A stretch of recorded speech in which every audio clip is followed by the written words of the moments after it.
Hello and welcome to Good Times with Alex and Ryan. I'm Ryan Sprague. My handle is at Ryan W. Sprague. You can follow me on any of the social medias. Alex? What's going on? I'm Alex Vanover. You can follow me on Twitter at Vandollar15. That's my one ride or die, my boo social media account, Ryan. Yeah. One and only. That's my ride or die. All right, let's get started. So, Alex, bring back a little time when we were working together over at my grandpa's glass shop. Area Glass and Mirror. Area Glass and Mirror. We were getting it done, putting in windows. Actually, we want to put in this story here because there was this one time that so Alex and we just kind of started, and we were kind of just helping. Like, hey, you need to carry this out. Hey, cut a few windows here and get it out. Make this screen here. But one time, my grandpa trusted us so much, he sent us out on a job to actually cut out a window, take it out, and put in a new window with no instructions, no idea what we were doing. What do you remember about that? Okay, so this is what I remember. I remember exactly the way you said it. We were like, your grandpa would call us the horses. So we would carry the stuff, like the debris and the pieces of wood trim and, bend nails over and clean up job sites and sweep and do all that stuff. I remember going to this job site, me, you, and Scotty. Scotty had to go fix something that one of the other workers had messed up or maybe needed more help with or something. So instead of us just, picking up the job site, your grandpa called us and said, hey, I want you, we need to get this done. So you guys need to cut out those windows and you're going to have to measure to install new ones. And I just looked at you like, I can't even, I had never, the only time I'd ever done anything was just maybe cutting out maybe just like a quarter of one because Scotty or Tony couldn't get to it. So they instructed me how to do it. So it was me and you, we had never done this by ourselves. And you seriously just looked at me and you're like, all right. And you grabbed the freaking saw, the saw, and just start sawing. Actually, I'll tell you a little bit more about what happened there. So if you remember, we were trying to yank it out with crowbars and such. Yes. So I'm over here. There's some guy standing like 2 blocks away, and somehow I hear him because we've been doing that for like 30 minutes, 45 minutes, trying to get it out with crowbars. It's not working.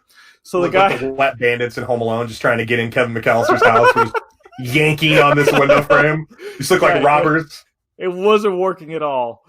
But I heard these two guys, and one of them was like, "Yeah, usually I just get a skill saw and cut along it." And I'm like, "I'm just gonna do that." Seriously. That's how it came about. I overheard some people talking. I saw you starting to cut onto this person's house, and I was like, this homeowner has no idea that we don't know what we're doing. This is insanity. This homeowner has 2 guys come over with a glass shop truck and think, well, the window's going to be taken out, everything's going to be fine. And then Ryan is like literally listening to a conversation from strangers that we don't even know on how to take this window out. That's how professional we were. So Ryan cut it out and got the window out, and we actually installed the new window. Yes, we got it done. And we did get it done, and we got it done well. It worked. I never heard another thing about that job site. Like, we sealed it up. We put the rubber stoppers that had the rest on. Everything got done correctly. That was one of those situations where you fake it to make it. Yeah, but all the way, man. Dude, so we were on a job site one time in Empire, and I don't know if you were there, but so in the window industry at the time, the best windows were like vinyl sliders, and before that in the 70s was aluminum, and before aluminum was steel, and steel windows were like the 30s, the 20s, and then before that was like wood frames with putty windows, like little panes of glass. Yeah. So we go to this house, and one of the guys I'm working with is like, all right, Alex, rip that steel window out. So we're talking like a window from 100 years before we even got to the job site. So I'm like, okay. So I start wrenching on this window. I pull it out, and I'm not even kidding, Ryan. A swarm of like carpenter ants flew into my face, all up my shirt, all down my back. I took my shirt off and started running down the street being chased by carpenter ants on a job site. Wow. Yeah, okay. I've had bad luck with those sorts of things. But you did save one of the workers' lives because he wasn't wearing a harness. Oh yeah, I did. I wasn't there, but you told me about it. Yeah, there was this guy who was like our best worker, basically. He was crazy, but he would do another job when he got off 8 hours or 10 hours of installing windows. He'd go do drywall all night. He did not sleep very much. We're on top of this 3-story house. He's doing something. He's measuring something. And at the time, I was lifting weights like crazy. So I was kind of like what I'm doing now, but like on a higher scale with the weights. So I was pretty strong. Scotty loses his footing and starts to fall off the top of this roof. And I caught him like the good son, like the movie The Good Son. I caught him. Are you serious? It was just like that? He was like yes, he fell over the side of the house, and I caught him and pulled him up and saved his life. That's nuts, because I was picturing like you caught him before he fell off the roof, but he was like one-handed. He's halfway off. I grab his hand and I pull him up. So he's half his torso is over the side of the house. Man. He's like gonna be, if not dead, he's gonna be hurt really bad. Wow. Yeah, so that was one good thing that happened on the job site. So luckily, and I'm terrified of heights too. So I was kind of, when I was watching what he was doing, I was kind of like, hopefully he doesn't need anything from me, because I'm just having a hard time even being up here on this roof. So saved his life. And this is the funny part. I pull him up. He just says, thanks, Alex. And then just goes right back to measuring. He didn't even act like he was off the roof. Well, back to work. Yeah, no, he was seriously like, and we're back. And we're back. Yeah, he didn't even care. Just so you know, boys and girls, always wear a harness if you're on a roof. He didn't have a harness. I didn't have a harness. Nobody was holding the ladder. Wow. He was so focused on just measuring those windows so he could go to Subway so he could have a coffee break. Coffee break. Seriously, he would take like 8 coffee breaks a day, man. It's like, well, Larry said we could only have like 2 coffee breaks, a bathroom break, and a lunch break. You've taken like literally 13 coffee breaks a day. And every customer you've talked to for like an hour. Yeah, it's like, dude, we've got worksheets. In the morning, your grandpa and Russ would give us our work packet for the day, and we'd have 8 jobs, and some of them were easy, some of them were just measuring, some of them were actually installing windows. Scotty would get through he'd probably get through 2, and then we're going back to the shop, we're gonna button this thing up, we're going home. I'm like, you do realize the less jobs you do, the less money the shop makes. Like, you're gonna make yourself expendable here. But he just didn't care. He's probably still there. I don't even know. Nah, he's not there anymore. He went drywall on full time. Okay. Well, yeah. Hey man, he was covered in drywall the entire shift anyway. He in the truck. It's like full of drywall. Yeah, he looked like his clothes looked like a topographical map of Central America. It was just paper mache covered with crap all over his clothes. You know what I'm talking about? He's just like covered. Oh man. What about when you were like, one day it was like Friday, and you were like, you know what? The Mariners are your favorite team. Oh yeah. The Royals are my favorite team. They're going to play this weekend. Let's just get tickets and go to some games this weekend, and we'll come back to work Monday. We got to get out of here. Because you were like stressed out because you had just got back from school. What it was? I don't remember. Yeah, I remember being in Seattle, and it was. I remember coming back, and but I don't remember the events leading up. You had just gotten back from George Fox, and you were stressed out, and you were like, we had just worked like a full week. So you used to do this. You'd get back from school and you wouldn't even take a break, man. You would just go straight into the work week. So I would just be like, man, this guy's crazy. He just got done with finals. I would probably just want to take a week off to relax, but you would just go right into the work week. And you pulled me aside on a Friday and you're like, dude, let's just go see our teams play, and we'll come back refreshed. And I was like, okay, that sounds great. So we hop in I think you had a hybrid, right? Did you have a hybrid at the time, or was it a Prius? What were you driving? It must have been the hybrid. It was Okay. yeah. It was a hybrid. Yeah. Well, I got the hybrid 2005, so Yeah, it would. That's definitely. it might have been the limited still. I just remember when you had that hybrid that every time we rode in my Cougar, which was a V8 and it got terrible gas mileage, you would like get in the car and you'd be like, you know, we could be taking the hybrid. If you cared anything about the environment, I did not. We'd be driving the hybrid right now. I did not. I just remember I was excited to get in the Coug. Remember that? No. Was it the conversation? The Coug? Was that the conversation with the guy with the NASCAR and remember we're like it's got 8 cylinders. Yes. Okay.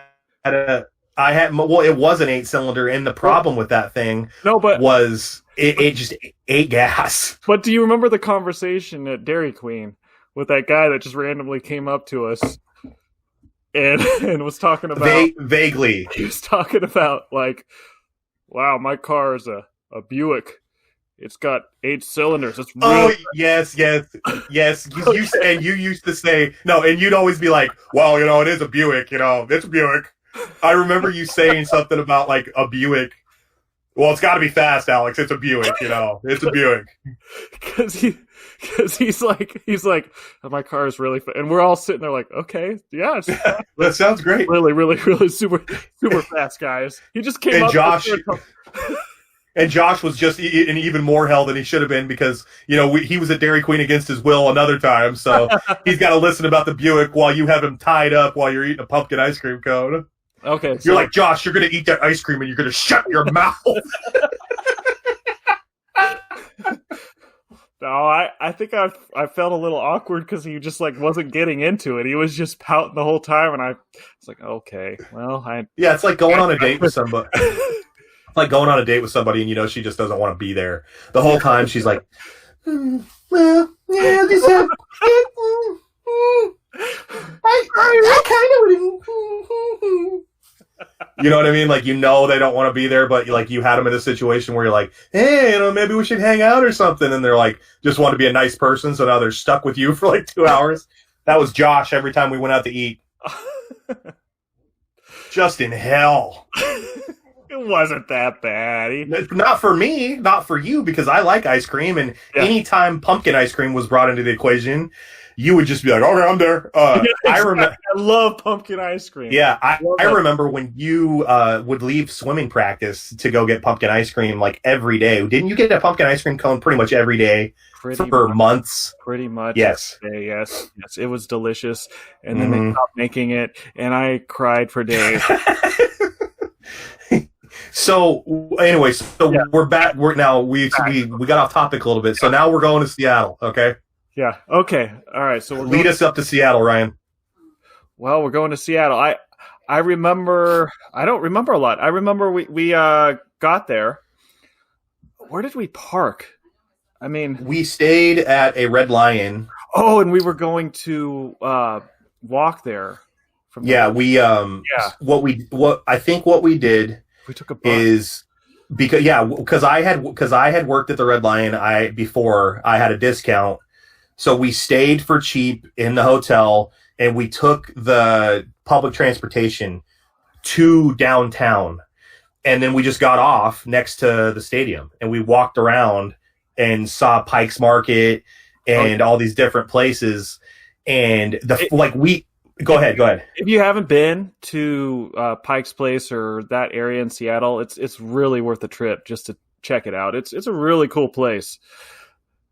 Ryan, I was kind of disappointed because once we got to Pikes, on commercials and in TV, they show everybody's throwing these fish all over the place, and they're catching them in the paper and stuff. Yeah. And they weren't throwing any fish because, you have to buy the fish. The customer has to buy it for them to want to throw it and wrap it up. So I talked to somebody. I'm like, hey, why aren't they throwing any fish? And they're like, hey, man, you only gonna get a fish thrown if you buy a fish, man. Really? Yeah. I've seen it before. I thought they just did it for fun, but you actually have to buy it. No, that's in them. And they said it like kind of mean to you, if I remember. Yeah, they did. Yes. They're like, you're only getting... Their mode of operation is like, do it. if you want to fish, you better buy the fish. Like, I just remember that was one of my first great lessons in life. It's like, not everything is exactly the way it's presented, you know? On TV, they want you to think those fish are just flying all day long, and they're not. And did they have that monkfish there that was just that they open the mouth because they have like a little string that can open the mouth as you walk by it and look at it?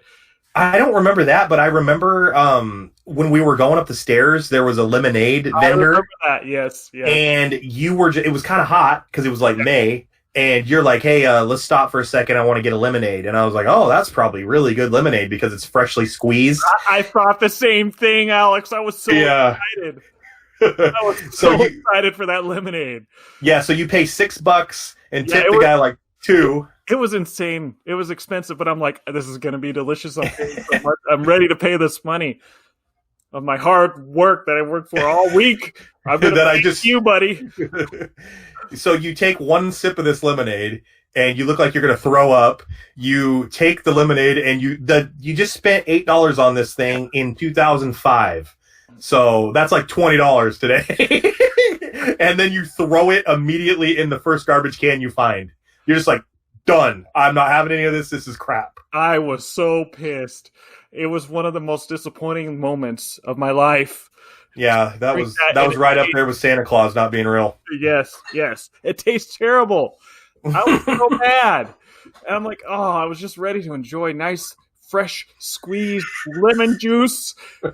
Delicious, nice hot day. Ooh. It was just garbage. Oh, it was garbage. Oh man. We went to the game later that night, and they were selling souvenirs, and most people were like, oh, I'll buy a pennant. Oh, I'll buy a glove, whatever. I saw these game-used baseball bats. That was awesome. Yeah, so... it was kind of surprising, too. Yeah, so one of them was like $50, so I was like, I'm buying this. I'm buying this bat. So I bought it right then and there. You did, yes. Yeah, we'll get more to that. I got to talk a little bit about the pregame. Okay. So like at the time I was a Royals fan. Like I like the Mariners because growing up, all my friends are Mariners fans, so they're up there too. Royals, I just kind of picked them when I was a kid. They're kind of not my favorite anymore. I like the Rangers because I lived in Dallas for 7 years. But we'll get to that too, I'm sure. But so I'm there, have my Royals shirt on. I'm tired. I'm really tired, but I'm sitting there, and all of a sudden a ball hits me in the chest. I totally remember this. I didn't even realize it, and it's because one of the Royals guys threw a ball at me. So yeah, you were like the only guy with a Royals shirt in the entire stadium. Pretty much. I think I met 2 other people there. So yeah, I went and grabbed the ball, and yeah, I have that Royals ball. It was pretty cool. Do you still have that ball? I believe I do because I got some signatures of Yeah. No. Yeah. The Royals weren't very good at that time. This was before they went to the World Series, and it was before Beltran too. They only had the team for a little bit, and then when he left, they only had, I think at the time, Mike Sweeney, who was like this first baseman, but they weren't very good. So being a Mariner fan back in the day, I was like, oh, this is going to be great. They're going to beat the Royals the 2 games we're going to go, and this is going to be awesome. But the Royals won both games that we went to. Then I think the Royals had like 50 wins out of 162 for the entire season. And I saw 2 of them live, so that was great. Yeah, it's crazy. They won the World Series. I'm like, because they were like really, they were bad. Really they were bad. Horrible. And then horribly ran, too. The Mariners have still never won a World Series. Everybody's like, well, we have a curse, and it's time because we have a curse. It's like, Mariners have never won. Okay, they've never even been to a World Series. Yeah, so you can't say that. So I'm actually an Oakland A's fan now. I'm not a Mariners fan anymore. What? Yeah. I was an Oakland A's fan as a young kid. I loved Jose Canseco and Mark McGuire, but I'm telling you, man, the owner, like, excuse me, the general manager for the Mariners 2 years ago was like, all right, we're gonna start rebuilding. So it's gonna be 3 or 4 years, and we're gonna start competing for a playoff spot. And at that time, we hadn't been to the playoffs for 20 years. So I'm like, wait a second, he's telling me it's gonna be another 4 years before we're even competing again. I can't do this. I'm done. Well, bye bye. Nintendo sold them off, right? Yeah, the Nintendo Corporation. So they might. So they got new management. Maybe they're actually looking into winning, because it seemed like Nintendo was kind of just holding them. I mean, he might be on something. One of the problems with these teams, like the Royals back in the day, the Mariners, teams that like the Tampa Bay Rays, they have profit sharing. So when the Yankees or the Red Sox make $1 billion or whatever they make in revenue, they have to share that with the lower teams. So the Pirates, the Royals, the Tampa Bay Rays, the Marlins, all these other teams get a piece of the pie. So they have no incentive to spend a bunch of money out of their own budget because they're going to make bank regardless. So it's profit sharing is a blessing and a curse. So teams like the Yankees and the Red Sox and all, teams that actually the Dodgers are actually trying to win are in a sense ridiculous, honest with you, and it doesn't promote growth or like these teams, these small market teams trying to make money. It's ridiculous. Yeah. I mean, I think Jerry Jones, the same with NFL, Jerry Jones was a little upset because, he has all this merchandise, but he has to share it with everybody in the team. Yeah. But yeah, so we got through with that, and we had to go home, and you have this big bat. I had nowhere to put it either. So we're walking around town, downtown Seattle, riding on these buses and stuff, and I'm carrying around this gigantic baseball bat. Yeah, and I felt very safe. Alex, worked out big, and he's got this big bat. Like, yes, you want to mess with me? No, you don't. I was like, dude, when we get back to the shop on Monday, I'm just going to use this bat to break out windows instead of pulling them out. I'm just going to bust them out. Now, who signed that bat? It was signed it was Ray Lankford from the Padres. It was his bat. So he was like an outfielder for the Padres at the time. He got really good with the Cardinals before he went to the Padres, but I was just excited to be able to have a bat that was used in a game. So it was only like $50. So I was like, yeah, I'm buying this thing for sure. Well, and then you used it. I did. We would go hit baseballs and I'd use that bat. I was like, why are you using that? I thought I was like, well, souvenir. He's like, really? Yeah. It had all these white markings on it for when you were like smacking it into the outfield. I wanted to see what it could do, and wooden bats are ridiculous, man. They're so hard to hit as opposed to a metal bat. Like, the sweet spot is like that as opposed to a metal bat where it's like, as big as a barn. So it's ridiculous. You got anything else to say about that trip, Ryan? Don't remember when. I remember we stopped at Hooters on the way back. And that's like my only trip to Hooters. I don't know why they call it that, but they had some good fried food.